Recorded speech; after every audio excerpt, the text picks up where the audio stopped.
Baldur's Gate 3, a game so rich in detail you may not notice things until your second or third playthrough.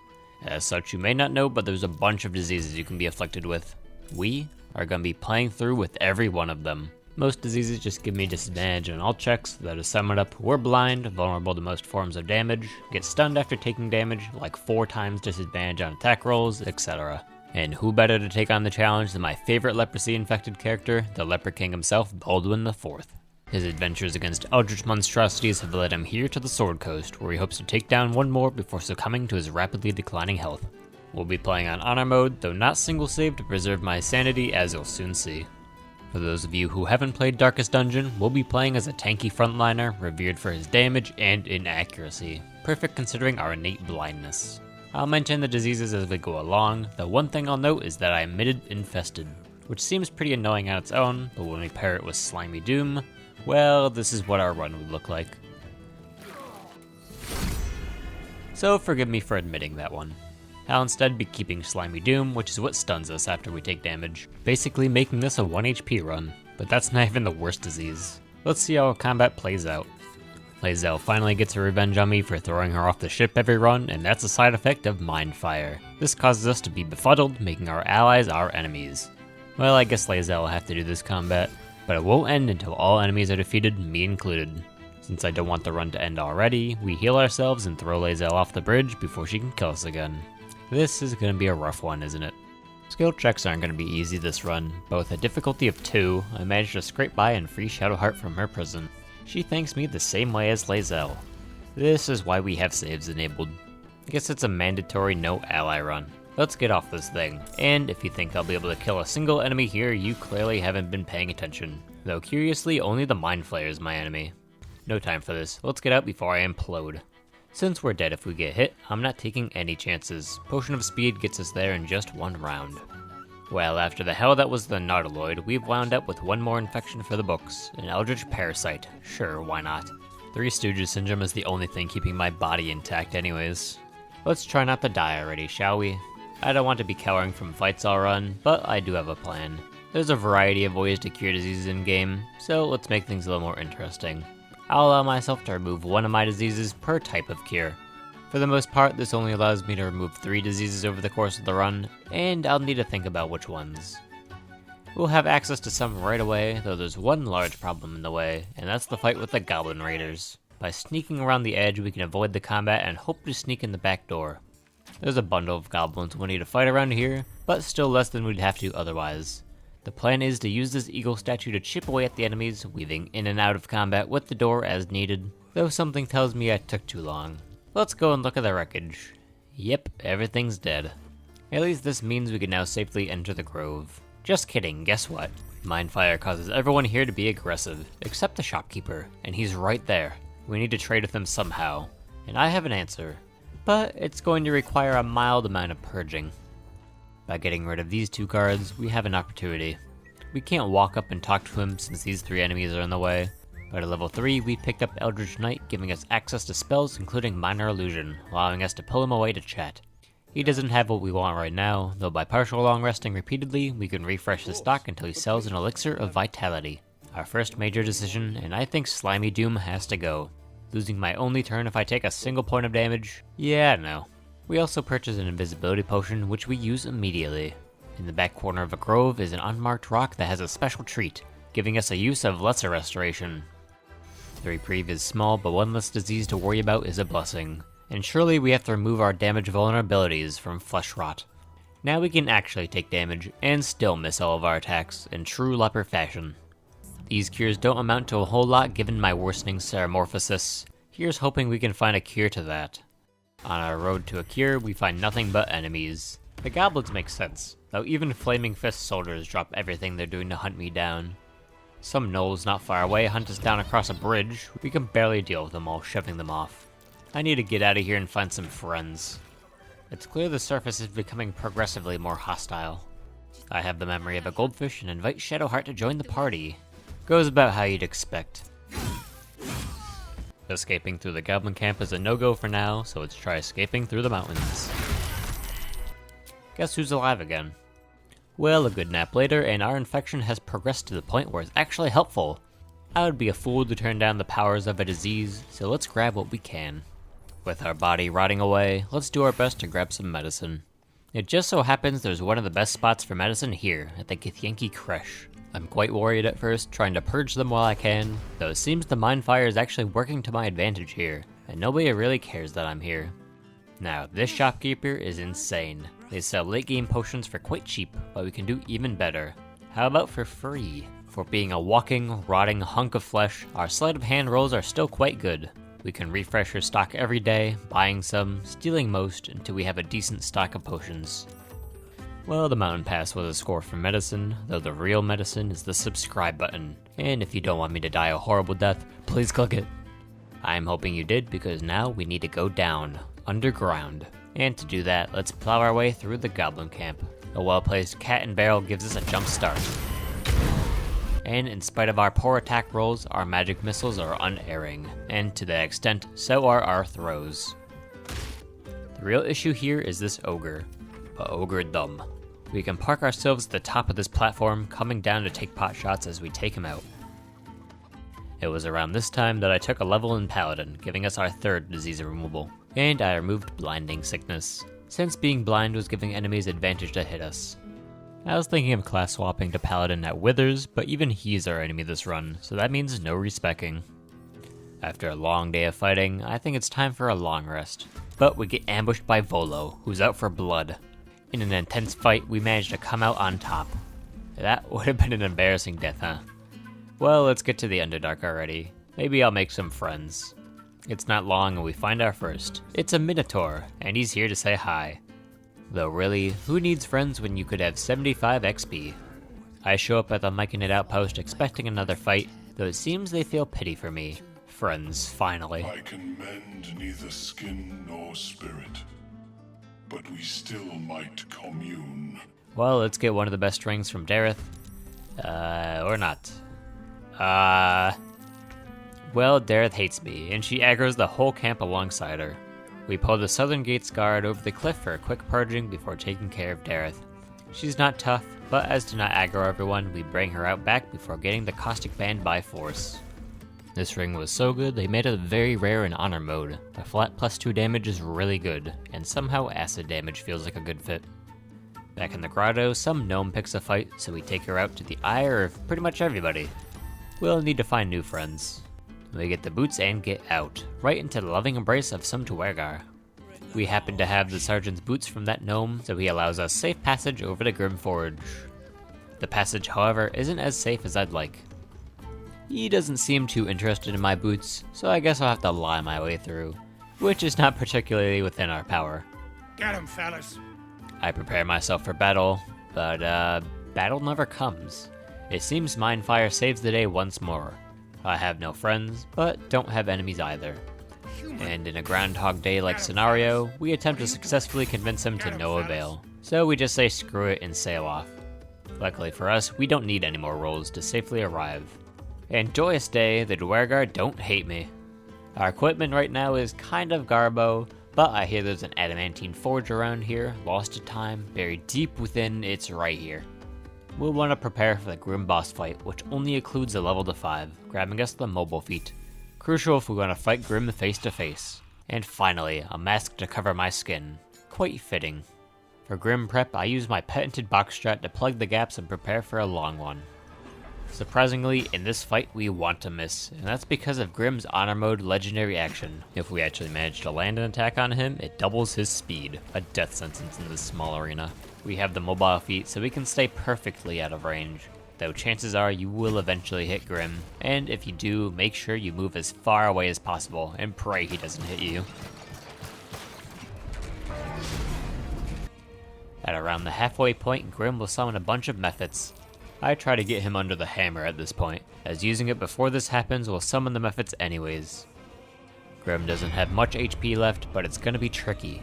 I drink a potion of invisibility to get to the valve. The Mephits are actually neutral and will go for Grim if no players are around. Try your best to stall out the Mephits and strike for him while he's low. That's adamantine armor, sword, and a brand new mask for us to wear. No need for a shield, real lepers don't need one. We do need a prayer though, as if it couldn't get worse, let's see how the Shadow Curse feels on our open wounds. The answer, not very good, and just when I thought I found an area of respite, we get turned down by the brutes inside. I guess we'll need to head off into the darkness for friendship. I do find one friend. We both like vengeance and stuff. He's pretty cool. As I do. Though I hear there's a place called Moonrise. Maybe they'll accept me. Pressing any further into these lands causes my skin to boil, but I can see Moonrise just ahead. We're a few HP lighter at the end of it, but we're able to ford through the darkness to Moonrise. Once again, I'm expecting a full-out fight, but it never comes. Finally, friendly faces. And at the center of the friend house, General Ketherick Thorm, invulnerable tyrant of Moonrise. The first person in a while that doesn't want to kill me on sight. Maybe I can curry favor with the absolute cultists. Already I seem to have messed up though, sparing those goblins. Come on, just once can I have a friend. At least I'm liked well enough to be given a task. Retrieving a suspiciously important artifact from nearby ruins. Let's grab a moon lantern and head to the nearby tavern. My only friend wanted me to get a ledger or something from here. Inside is a little more than that. A monstrosity bulging with fat and stitches. He reeks of death and alcohol. And despite all this, his flesh is somehow holding up better than mine. The bulge of its belly is on the cusp of bursting wide open. He presents us with what looks like a drinking contest, and my body is already at the breaking point. It becomes increasingly apparent that our speech isn't gonna work. To battle. Well, welcome back to the Twilight Zone. Groundhog Day once again comes to the rescue. We can continue to sit down and guzzle ale after ale. At this point, it goes right through me. Seriously, there's probably a hole in my stomach by now. Anyways, thanks to it and some fortunate rolls, we best our rival and are able to grab the ledger. And in the back room, a proper weapon for a leper, a beautiful looking rake club. Right next door is a House of Healing, which must have some crazy standards if they think I'm not ill enough. I ask for a second opinion and they promptly rush me to the ER. Though of course, this emergency room looks more like hospice, with more knives. If I wanted to die, I would have done it 12 minutes ago. Thanks to our complications from Mindfire, once again we're spared from our combats, leading us to the inevitable outcome of talking our way through yet another scenario. It also protects us from the shadows themselves. It's like I'm already dead. Before I head into the ruins, I should probably turn in that ledger to my only friend. He performed some weird ritual so that we can judge this woman. Frankly, I don't think she did anything wrong, besides trusting a dark justiciar. I judge the innocent. The result of our trial, I lost the spirit friend I made, and my only other friend, a 2-for-1 special. A little help from our mobile feet and we can lay him to rest without a lick of damage. Alright, back on course to the ruins. Raphael shows up for the first time, and I don't want to see him again, frankly. Be gone. It's time to delve deep for long-lost artifacts. We meet what is presumably Balthazar, the one we're supposed to aid. He insults me for awakening the shadows despite the fact that they clearly haven't noticed me. I guess I'll leave him to it. 3 more undead of Balthazar lay ahead, so you already know he's gonna alert the shadows. Well, since they don't notice me, I can rush around playing whack-a-mole with the umbral tremors. The skeleton guards can just about deal with the Justiciar, so after whacking 15 moles, we only need to help them out a little bit more. Everyone say hello to Balthazar. No, not him, the little guy beside him. We'll deal with him later, but for now he accepts our help into finding this artifact. The first step to doing so is to complete all the shard trials. Aw, look at these little shadow guys. Thanks, Mindfire. It helps us once more for the same self-trial. I couldn't name a worse form for this guy to take if I tried. For those of you who are wondering at this point, this does work unmodded, and by this point in the game it's possible to get a level 9 character to cast Contagion, so if you really want to run around like this, go wild. There's one more of these gem things over by your gear, but we're best buds and he lets us take it and skedaddle. Before we progress, let's finish what we started with Balthazar. There's a startling amount of Dark Justiciars here from earlier, so we alert Balthazar and he heads over. And while he's distracted, head down to get this artifact. Oh, hey Shadowheart. It would be wrong to leave you like that. And she's comatose. Great. Guess we make our way down by ourselves. Oh, she's awake. And she wants to kill Aelin, her duty as a Sharan. I'm opposed to this and challenge her. She says she didn't want to fight, and I guess she meant it. Thanks, Mindfire. We don't even need to fight, Shadowheart. We save Aelin and once again head to kill my only friend, Ketheric Thorm. And we're in luck. It looks like the enemy of our enemy is our friend. The people from Last Light Inn don't want to kill me anymore. Let's let them fight their way through while I go to Ketheric himself. Now, because of my illness, Aelin has to duke it out against Ketheric and his skeletons alone. Speaking of, Ketheric has a passive called Legions of Bone. Whenever an enemy dies, one of these skeletal invokers spawn. Now, I don't want to hurt my friend or anything. I want to help him. So I start spawning minor illusions on him. When they go away, it spawns a skeleton for Ketheric to use in his ongoing fight. Now, if it goes off near Ketheric, he'll take a bit of damage, but I hope he doesn't mind. We spawn him a lot of allies. So much that I can't place any more close to him. At first I tried killing them, though that causes a lot of enemies to be mad at me. So instead, after he gets surrounded by allies, we pull them away with our first mind illusion and continue making an army. I counted them and we made 32 skeletons this combat. After a sufficient army is created, he'll retreat deeper into his chambers, leaving me with a swarm of necromites. Let's hope they'll do something productive while I head down to further help my friend. We blend in undetected as we make our way all the way down. It's here that we encounter the Elder Brain, the eldritch creature that we came here to slay. Elder Brain. That will have to wait though. Our friend needs our help.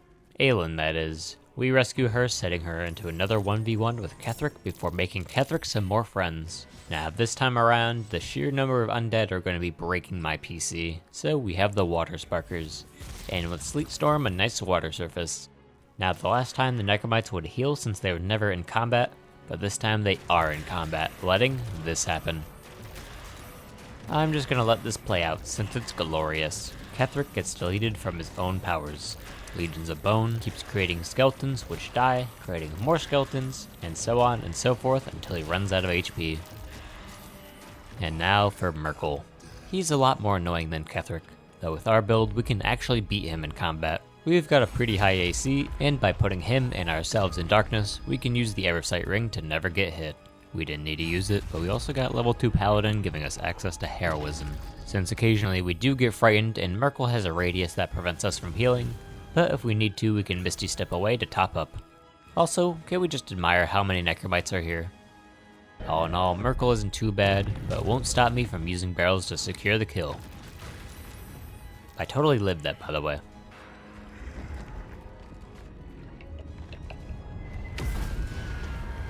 After Myrkul dies, we can ignore Aelin, who we're still in battle with, and grab Ketheric's Netherstone. Fortunately, the game doesn't lock me in combat with an immortal deity, and we can start the home stretch to Baldur's Gate.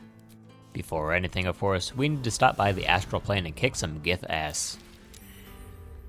Now in this case, if we actually side with the Emperor, he's just gonna be mad at me. Mindfire has its drawbacks sometimes. So instead, we threaten to kill him, so we're all neutral. It's like nobody knows what to think of my actions. Now there's a certain amount of things that will make neutral NPCs mad at you. Now one of those things happens to not be throwing into the Astral Sea. So while the Emperor takes a beating, everyone else can go on vacation. After the fight, the Emperor has suggested to progress our Eldritch transformation, and sure, why not? The more diseased we are, the better. Coldness seeps through your veins. One long rest later, and we're headed to Baldur's Gate. At this point, if I don't want to die of blood loss, I need to finish the main quest as fast as possible, especially since we're surrounded by enemies. Though we're also surrounded by allies. Thanks to our noble acts of helping Ketheric Thorm, we're permitted entry and can make our way into town. The bridge is closed, but flight is the solution to everything. We arrive to meet Lord Enver Gortash, one of the Absolutes chosen. He invites us to bear witness to his inauguration, and what better way to save the day than to crash his party. Gortash's Steel Watch run into a paradox, as I'm simultaneously an enemy and friend of the Absolute. This causes them to malfunction and strike out randomly, pulling everyone to presumably safety. He can't hit us with anything, and we'll slowly do damage ourselves. Since this is honor mode, however, halfway through he gets a legendary action when he transforms, causing him to curse us in retaliation every round. Luckily there's a scroll shop in town, so we stocked up for this with scrolls of Remove Curse. We don't want to be getting hit by this curse for good reason. In an effort to make this fight go faster by separating Gortash from the other NPCs, my game has a seizure, and bringing him back didn't help either. To avoid my entire game state breaking, I make the decision just to kill him the old-fashioned way. That is, gravity. Just one more to go, Orin. She stops by our camp, thanking us for killing Gortash, but to fight her, we'll need to visit the murder tribunal. You must be cleansed. Orin never likes leaving me the note telling me where the tribunal is, so I guess I'll do it the old-fashioned way. For no particular in-character reason, we bash this guy over the head with a great club, which he doesn't really mind. That is him and his 3 brothers. We'll need to kill this shape-shifting assassin group for access to the tribunal. Regrettably, bashing random people over the head is frowned upon, so we'll need to wait for him to assassinate someone first. We stalk his movements over to the local boutique where he's indeed ready to pounce. We attempt to sneak up on him before remembering that we can barely move in a straight line, let alone stealth up. All in all, doesn't go so well. Witnesses, sent by my lord to observe my craft. Mindfire really should be considered a buff though. Quickly, we warn the shopkeeper that his life is in danger. Make haste! I have a very busy day of very demanding clientele ahead. I honestly don't think he understands how apparent the threat is. He heeds my advice, saying he'll take some precautions. I guess that'll do. Day saved. Now, we don't even need to kill this guy, just get the pouch off him, and inside contains the location of the tribunal. A local headstone and casket manufacturer. Fitting. The murder tribunal is just inside, and it's a good thing I grabbed this hand from Gortash. How was this pitiable creature slain? How is he slain? Sufficiently. Your offering pleases. But there's one more trial we have to face, to spare no violence for the Dreadlord's grace. We must put this creature down if we want to face Orin. Doing so has a cost though. Our oath of vengeance was broken after slaying that innocent creature. As if I could feel hollower on the inside, it appears our god has left us too. Well, I don't think I'll be going to sleep tonight. Literally, if I don't go to bed, hopefully I won't have to see this guy. So let's head to the Ball Temple and finish our business with Orin. She's surrounded by a guard of cultists, all with sanctuary. We, technically, aren't enemies though, so as we did with the Githyanki, they can all go on vacation. Now to fight Orin, who seems to have misplaced her dagger and can't actually hurt me. You won't see me complaining. Oh, there's your dagger, Orin.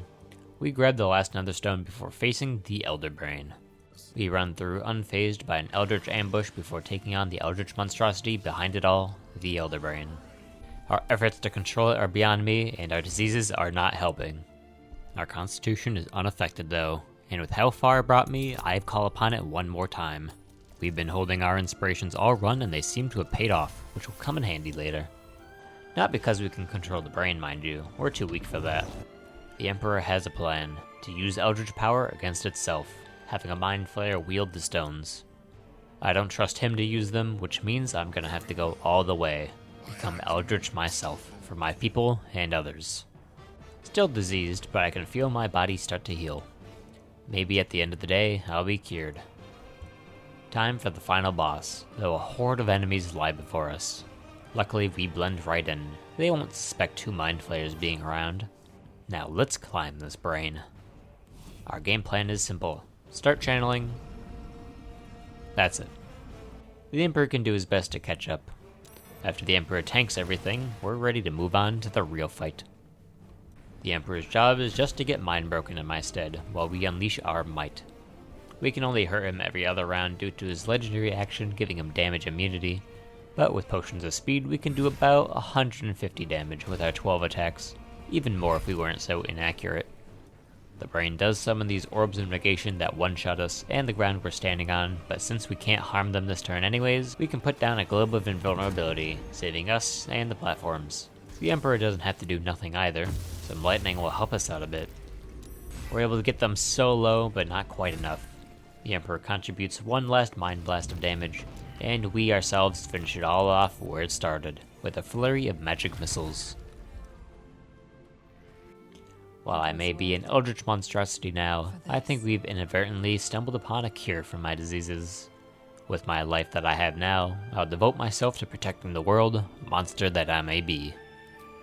If you change your mind, you know where to find me. Thank you all for watching until the end, and thank you all to my channel supporters. I just recently revamped my tiers, and I'm thankful to those helping to keep the channel afloat. Check it out if you want to support the streams, and get some fun features alongside Discord roles and whatnot. Speaking of, I've got a Discord, so if you want to hang out and chat about your own challenge runs, I'd love to hear from you. For everyone else, until next time.